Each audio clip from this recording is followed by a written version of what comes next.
Welcome to Wednesday Night F412 Facebook Premiere Edition. What does that mean? Premiere, Mark, what does that mean? That means that this is pre-recorded, which means that while you're watching this video, I can be on my computer interacting with you as you watch this video. It's pretty awesome. I can be at two places at once. And it also means I can do things like this, like that, and like this. Everybody go, aww. Second thing is that we will be having F412 Zoom Hangouts. What does that look like? Well, that means we're going to have some fun, play some games, talk, have a small devo, and just hang out. You get to see my smiling face, and you get to see lots of other people's smiling faces. So you don't want to miss that. Mondays and Thursdays at 4 p.m. Oh, hit me up and I'll send you an invite, okay?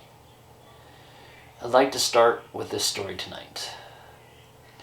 About 2 years ago, when Kendrick was born, from about day 1 to 3 months was a very difficult time for the Mahoney family. So we have a newborn that eats, sleeps, and poos a lot and cries. And so what that means for Beth and I is a lot of sleepless nights. I got not a lot of sleep, she got even less sleep.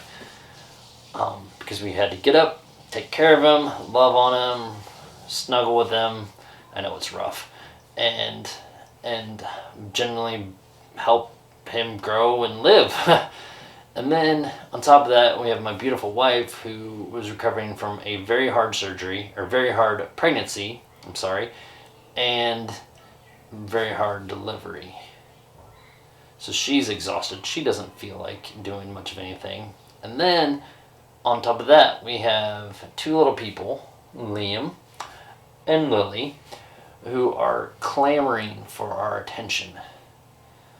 Jealous of all the attention that this newborn is getting, and we have to try to navigate that and give the attention that Kendrick needs, but also give them attention too.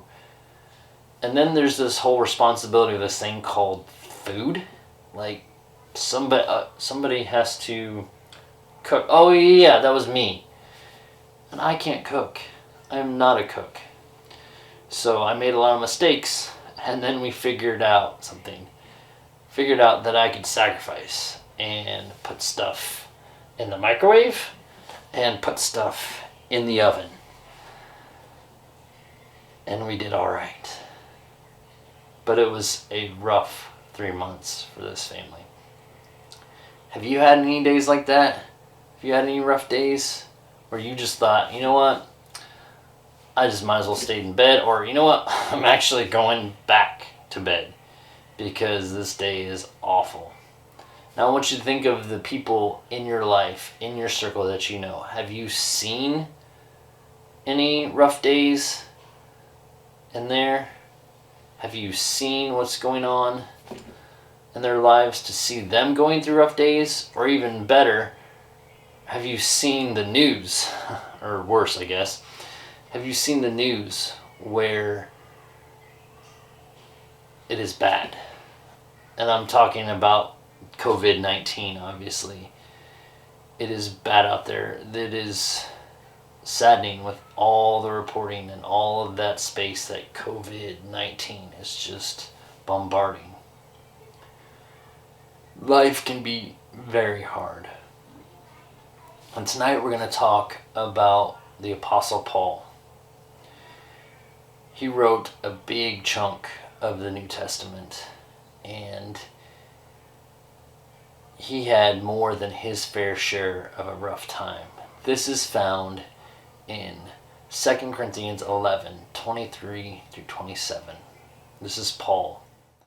I have worked harder, been put in prison more often, been whipped time without number, and faced death again and again. 5 different times the Jewish leaders gave me 39 lashes. 3 times I was beaten with rods. I was once stoned.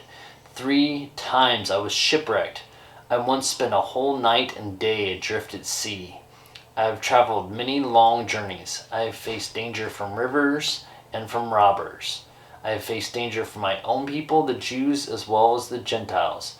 I have faced danger in the cities and in the deserts and on the seas. I have faced danger from men who claim to be believers but are not. I have worked hard and long, enduring many sleepless nights. I have been hungry and thirsty and often gone without food. I have shivered in the cold without enough clothing to keep me warm.